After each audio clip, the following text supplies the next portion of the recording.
साथियों नमस्कार, मैं हरिश्चंद्र बर्णवाल इस वीडियो में आप सभी का स्वागत करता हूं।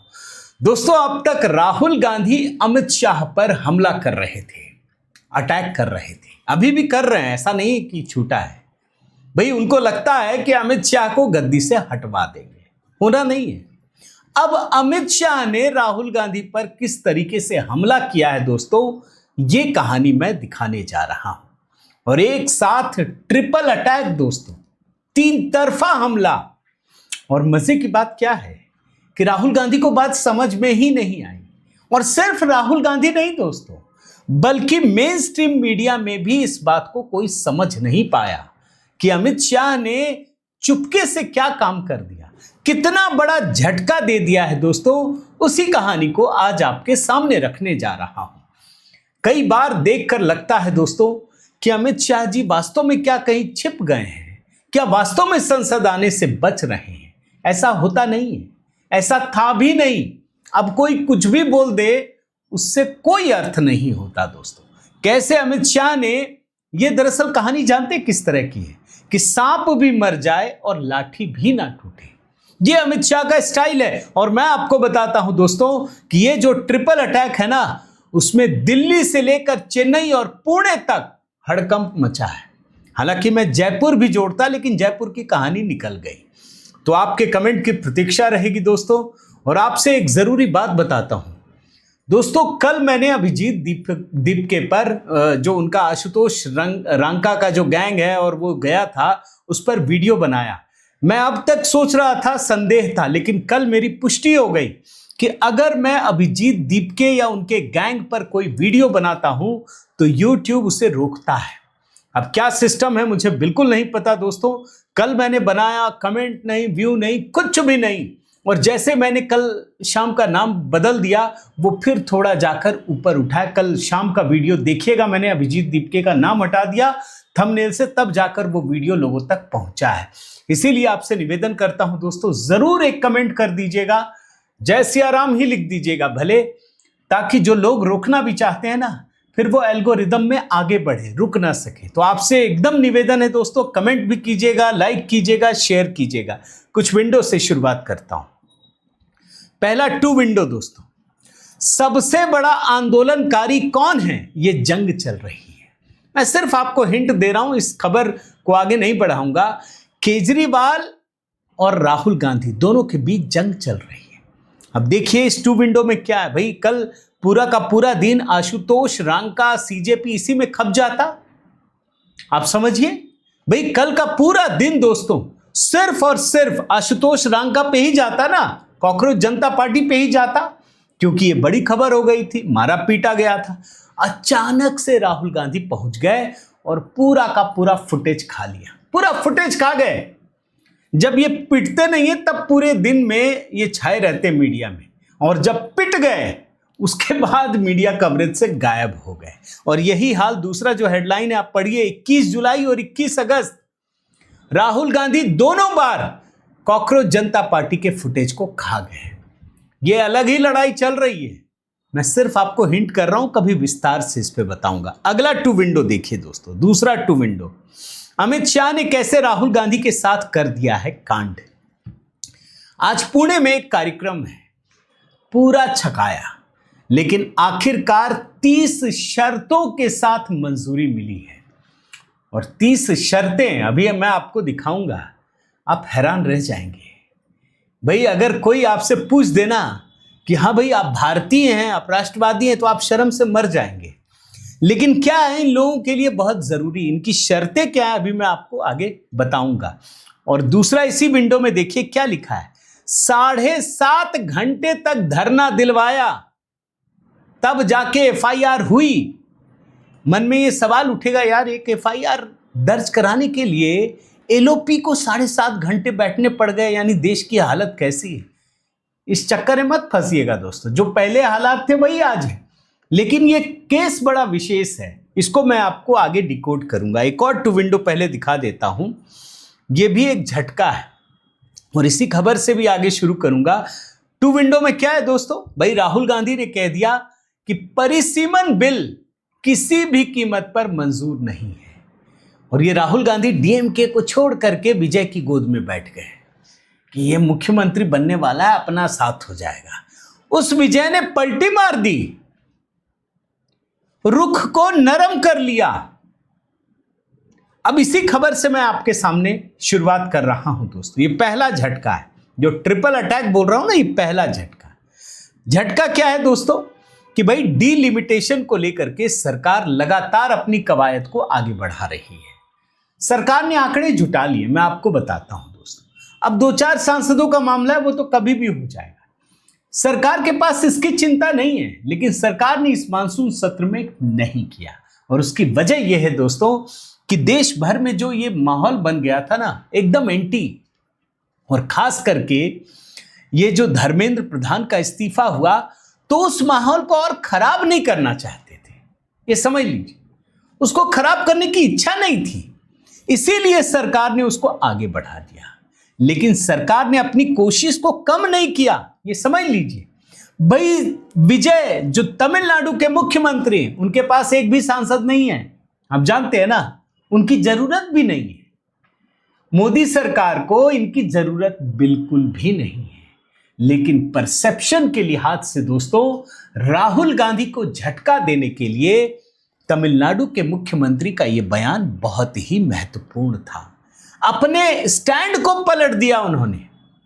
अच्छा, मामला क्या है दोस्तों, जरा बताता हूं। दक्षिण क्षेत्रीय परिषद, इसकी 31वीं बैठक चल रही थी। इसमें दक्षिण भारत के सभी राज्यों के मुख्यमंत्री इस बैठक में उपस्थित थे। इसकी अध्यक्षता केंद्रीय गृह मंत्री अमित शाह ने की। मुद्दों पर बात चल रही थी। अब आप जानते हैं, ये जो विजय हैं तमिलनाडु के मुख्यमंत्री, अभी 12 अगस्त को ही विधानसभा में एक प्रस्ताव पारित किया कि जो लोकसभा में सदस्यों की संख्या 543, उससे आगे नहीं बढ़ सकती है। लेकिन जब ये बैठक हुई तो उन्होंने अपना स्टैंड बदल दिया, वो सॉफ्ट हो गए। उन्होंने कहा कि 1971 की जनगणना के आधार पर लोकसभा सीटों के आवंटन पर लगी रोक समाप्त होने वाली है। परिसीमन विधेयक 2026 पर विचार किया जा रहा है, लेकिन हमारी चिंता यह है कि जनसंख्या के आधार पर हमारी आवाज को कुचला ना जाए। मतलब जनसंख्या के आधार पे कम ना हो। तो ये तो सरकार कर भी नहीं रही भाई, परसेंटेज के हिसाब से कर रही है ना, कि आपका वेटेज जितना है, अगर 10% तो 10% रहेगा। पहले ये बोल रहे थे कि 543 से आगे बढ़ना ही नहीं है।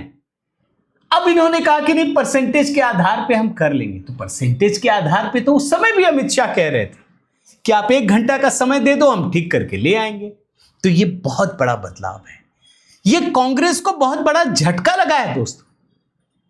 इसमें कांग्रेस को, और खुद पी चिदम्बरम तुरंत एक्स पर पोस्ट करते हैं। वो लिखते हैं, क्या लिखा है देखिए, लोकसभा सीटों के डीलिमिटेशन, तमिलनाडु विधानसभा के प्रस्ताव और केंद्रीय कांग्रेस कार्य समिति के प्रस्ताव, इन तीनों का रुख एक ही है। लोकसभा की कुल 543 सीटों या तमिलनाडु की 39 सीटों की संख्या में कोई बदलाव नहीं होना चाहिए। यह कांग्रेस का स्टैंड ये बता रहे हैं पी चिदम्बरम। कांग्रेस पार्टी का मानना है कि इस मौजूदा संख्या को अगले 25 साल के लिए बढ़ा दिया जाना चाहिए। हमें इस बात की खुशी है कि हमारे इस रुख का तमिलनाडु की पार्टी एआईएडीएमके और मुख्य विपक्षी दल डीएमके दोनों समर्थन कर रहे हैं। लेकिन विजय ने तो स्टैंड बदल दिया। अब ये दोनों हमलावर हो गए, डीएमके और एआईडीएमके। पढ़िए इस हेडलाइन को, फ्री से फेयर और फिर फ्रीज तक, परिसीमन पर क्यों बदला विजय सरकार का रुख। डीएमके एआईडीएमके दोनों इस पर हमलावर हो गए। भाई अभी तो तुमने पास किया था, रुख बदल दिया। लेकिन दोस्तों, टीवीके ने भले ही अपने रुख को फिर से स्पष्ट किया हो, लेकिन एक बात समझ लीजिए कि विजय इस बात को समझ गए हैं कि यह परिसीमन तो होगा। अब अगर हमने ये शर्त रख दी जो मानना ही है, तो फिर वो अपनी जीत का दावा कर सकते हैं। यानी स्टैंड को बदल रहे हैं। और आप जानते हैं ना, एआईएडीएमके वो तो सरकार के साथ ही है। ये हेडलाइन पढ़िए, आपको समझ में आएगा। DMK softens stands on delimitation bill.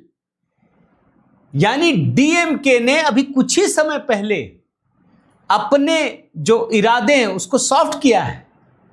भाई अपना रुख थोड़ा नरम किया है, लचीला किया है। अभी चुनाव से पहले तमिलनाडु में बहुत हार्ड स्टैंड था, अब इन्होंने सॉफ्ट कर दिया है। ये समझ गए भैया राज्य में तो गए, कम से कम केंद्र सरकार के तो साथ रहे। हम बोलेंगे कि देखो हमने ये शर्तें रखी, सरकार मान गई, तो हर पार्टी जीत का दावा करना चाहती है। ये पहला झटका है दोस्तों। भाई डीएमके भी गए कांग्रेसियों के हाथ से, राहुल गांधी से दूर, और विजय ने भी अपना एक अलग स्टैंड ले लिया है। ये पहला झटका है। दूसरा झटका देखिए, ये कांग्रेस पार्टी का ट्वीट देख लीजिए। ये पैलेट गन और कल के ड्रामे की बात कर रहा हूं। क्या लिखा है? छात्रों पर पैलेट गन चलाने का ऑर्डर किसने दिया? अमित शाह को जवाब देना होगा। ये दूसरा झटका दिखा रहा हूं। बहुत सारे लोग बता रहे हैं कि ये राहुल गांधी ने झुका दिया। कैसे झटका, अभी मैं आपको बताता हूं। भाई राहुल गांधी कल हंगामा करने के लिए संसद मार्ग थाने पहुंच गए। मैंने 2 विंडो में दिखाया था दोस्तों कि कल ही का दिन क्यों चुना और उसी समय क्यों चुना। क्योंकि आशुतोष रांका, अभिजीत दीप के सारा फुटेज खा रहे थे। इनको डर लग गया, भैया हमारा पूरा ऑपोजिशन का स्पेस तो कोई और खा रहा है। अरे वो किसका वोट लेके जाएगा? इन्हीं का वोट लेके जाएगा। ये पहुंच गए संसद मार्ग थाने, और जो पैलेट गन का पीड़ित है साहिल लोचब, उसको लेकर पहुंचे। पीछे पीछे सारे लोग पहुंच गए, बोलने लगे इसमें एफआईआर दर्ज करो। दिल्ली पुलिस कह रही है भैया ये मामला सब जुडिस है, सुप्रीम कोर्ट की निगरानी में है, हम कुछ नहीं कर सकते। समझाते रह गए, समझाते समझाते थक गए, इनको बात समझ ही में नहीं आई। उसके बाद क्या किया, ये लोग जाकर के बाहर बैठ गए।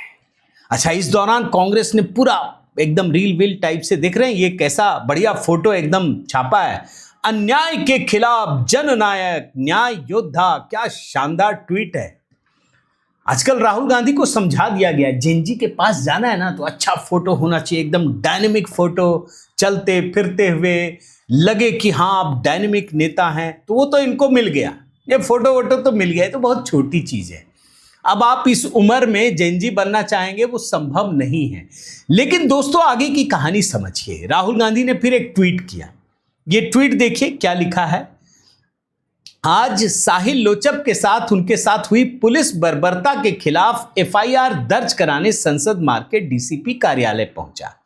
शांतिपूर्ण, फिर ये ब्ला ब्ला ये सारा चीज लिख रहे हैं। आगे लिख रहे हैं अमित शाह जी न्याय से इतना क्यों घबरा रहे हैं? ये डर दिखा रहा है कि आप अपना अपराध कबूल कर रहे हैं। अभी अमित शाह डरे नहीं दोस्तों, इस बात को समझिए। इनको ये सिर्फ परसेप्शन बना रहे हैं कि अमित शाह को डरा दिया। अमित शाह नहीं डरे। अरे भाजपा ने अपनी लाइन पकड़ ली है कि आपको वंदे मातरम से डर लग रहा है इसलिए आप ये नौटंकी कर रहे हैं, वो छूटेगा नहीं। वंदे मातरम का पाप तो अभी पूरे देश के सामने आना है। अभी तो पीएम ने कुछ कहा ही नहीं, लेकिन अमित शाह ने खूब छकाया दोस्तों, खूब छकाया। कम से कम 7.5 घंटे अमित शाह जानते हैं कि यह मामला जब सुप्रीम कोर्ट में है, सुप्रीम कोर्ट ने कदम उठा लिया तो पुलिस क्या करेगी, यहां गृह मंत्रालय क्या करेगा? जब सुप्रीम कोर्ट खुद करा, सुप्रीम कोर्ट ने क्या किया आप समझिए। सुप्रीम कोर्ट ने दोस्तों बाकायदा एक कमेटी बना दी है, हाई पावर्ड एक्सपर्ट कमेटी, 5 सदस्यीय। इसमें सुप्रीम कोर्ट के पूर्व जज जस्टिस आर सुभाष रेड्डी को इसका चेयरमैन बनाया गया है। इसके अलावा इसमें पंजाब एवं हरियाणा हाईकोर्ट के पूर्व chief justice Ravishankar Jha, Delhi high court की पूर्व जज जस्टिस शालिंदर कौर, सीबीआई के पूर्व निदेशक ऋषि कुमार शुक्ला और मेघालय के पूर्व पुलिस महानिदेशक डॉक्टर एल.आर. बिश्नोई। इसमें सारे मामलों की जांच होगी। जब सुप्रीम कोर्ट द्वारा गठित हाई पावर्ड कमेटी इसकी जांच कर रही है तो दिल्ली पुलिस क्या करेगी? सोचिए, अंदाजा लगाइए। ये दिल्ली पुलिस ने बताया और उसके बाद अमित शाह भी जानते हैं, फिर भी ये जनाब बैठे रहे, नहीं हम तो बैठेंगे। उसके बाद जब हो गया ठीक ठाक, थका लिया इनको अच्छे से 7.5 घंटे, उसके बाद जाकर के अमित शाह ने ओके किया। और ये कोई और नहीं, खुद राहुल गांधी बता रहे हैं। ये भी बता देता हूं, ये देख लिया कि भाई ये उठेंगे नहीं। अच्छा, क्यों नहीं, क्यों इनके धरने को खत्म करना चाहते थे, इसमें भी एक इंटरेस्टिंग कहानी है दोस्तों। क्योंकि आज पुणे में इनका एक कार्यक्रम है, कहीं वो खत्म ना कर दे, तो ओके कर दिया गया। और इसको पढ़िए कि जो एफआईआर हुई है, पहली एफआईआर, उसमें आरोपी के नाम के आगे अज्ञात लिखा गया है। आपने एफआईआर करवा दी, बहुत बढ़िया, राहुल गांधी जीत गए। अरे तो जीत गए तो हुआ क्या? जैसे 2024 के लोकसभा चुनाव में आप जीत गए, मान लीजिए, तो आप प्रधानमंत्री तो बने नहीं, इसमें एफआईआर करके आप जीत गए, तो हुआ क्या? अज्ञात के खिलाफ एफआईआर, अज्ञात में जाइए, हवा में मार दीजिए। वैसे नो वन किल्ड जेसिका, ये था ना दोस्तों। तो भाई इसमें होगा क्या? तो जांच होगी। अब सवाल है कि दिल्ली पुलिस की जांच बड़ी होगी या सुप्रीम कोर्ट द्वारा गठित हाई पावर्ड कमेटी की जांच ज्यादा महत्वपूर्ण है? खुद सोचिए। इसीलिए मैं कह रहा हूं कि 7.5 घंटे, मैं जरा राहुल गांधी का ही बयान सुनाता हूं, वो खुद ही बता रहे हैं।